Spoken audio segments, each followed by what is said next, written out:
What's up, guys? Welcome back to Econics. Today we're going to be talking about how to improve your credit score. So I have some good information for you guys today. I'm really excited to share that with you. So thank you guys for continuing to support me, and let's get started. When I was in school, I didn't have a credit card. I didn't get my first credit card until after I graduated. So I didn't really understand how credit really worked. All I understood about credit was pay your bills on time and make sure you don't default on any loans. That's all I really knew about credit. So at the time, my credit score was about a 680, something around there. It might have been a little bit lower than that.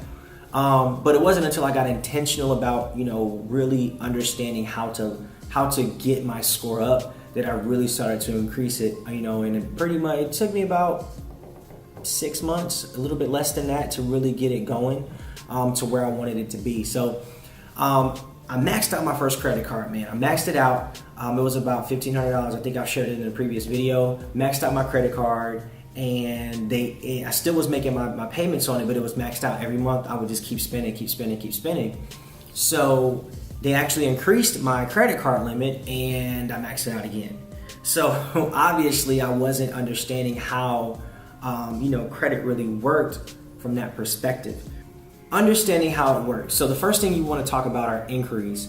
So whenever you open up or apply for a credit card, or you apply for a credit card, or you go to a different phone company, Tico, any like an energy bill, any type of where they have to run your credit, it's going to be typically a hard inquiry. So you have hard inquiries and you have soft inquiries. Hard inquiries affect your credit score, so you don't want to have too many hard inquiries on your credit report.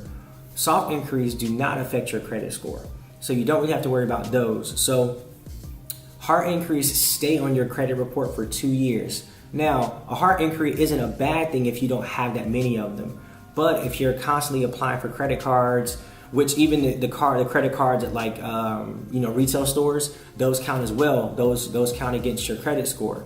Now, you do have to open up credit to build credit. I understand that, but you don't want to have too much credit out there. So that's how inquiries work.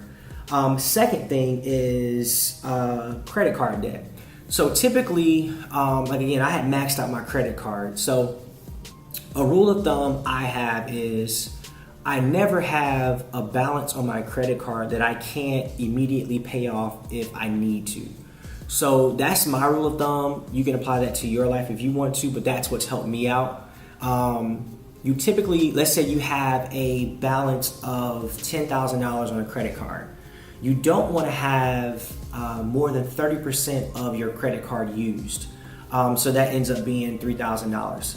So if you start to get over, $3,000 or that 30% threshold of utilization, then it's going to really start to knock you down. So companies want to understand, or creditors want to understand, that you're responsible with your credit. So if you have a $10,000 credit card and it's maxed out, they don't see that as a good steward of your money. So if you go for an increase, or you want access to more capital or whatever, they're probably not going to give it to you because you haven't proven yourself to be a good manager of that amount of money. Second, student loan debt. A lot of us have student loan debt. Student loan debt isn't going anywhere. So since student loan debt isn't going anywhere, it doesn't really count against your credit because you pay it on it every month. However, if you default on that loan, if you stop paying it and you don't let your the education department know that you're not paying your loans, or you don't set some type of agreement with them, if you default on that loan, yes, it does count as a negative hit. You do not want that because it takes forever for that to come off your credit report. So with student loans, the main thing there is simply just to keep paying them, or if you need to go in forbearance or whatever, just make sure you have some type of agreement, because forbearance does not count against your credit report. If you're in school, obviously you can default, or you can defer your loans and not pay them while you're in school. So if that's an option for you, make sure you take advantage of that one. Another one is closed accounts. So some people, they will close accounts and allow them to go to collections. That also counts negatively against your credit report.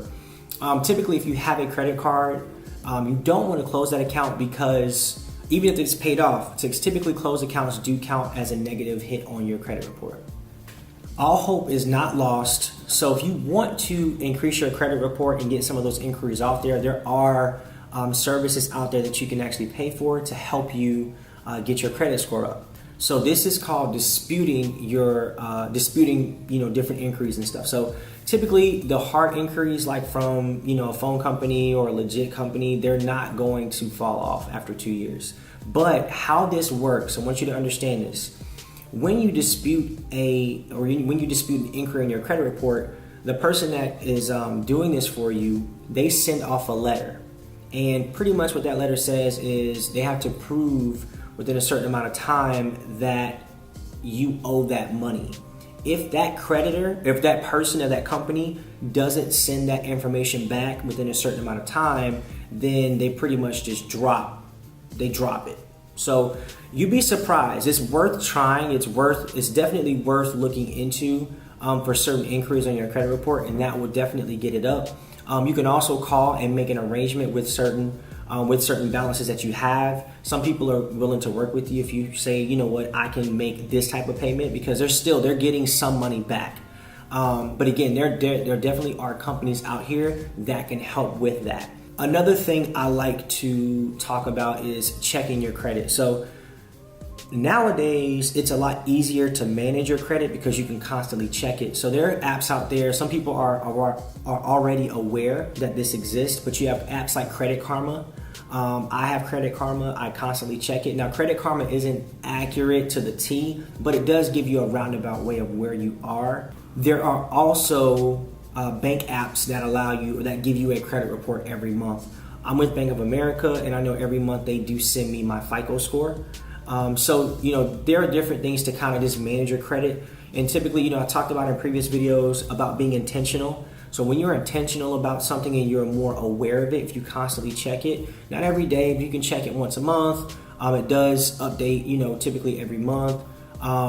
If you constantly check it during those time periods, you're aware, and then you start making better financial decisions. You start making different decisions because now you see that, wow, like this credit score does go up. Different things that you can leverage your credit for are, car loans, when you go to buy a house. Interest rates are going to be lower if you have a good credit score. And also, credit card limits are higher. So, God forbid something happened, you at least have access to that money. And, for investors out there, there are a lot of lenders out there who will not lend to you if you don't have a certain credit score. So for, people that want to go into real estate or just different investments and you need a lender, if your credit score is high enough, they're going to give you what you want. Typically, that's how that works because you've shown that you're responsible with a certain amount of money. So it's extremely important to be a good steward of that and make sure that you keep your credit card payments down or credit card, utilization down. So just to summarize everything in a nutshell, keep your credit cards down to about 30% utilization. So that, again, that's if you have $10,000, don't have more on that card than $3,000. And that's with any type of card that you have. Also, make sure you pay down different things.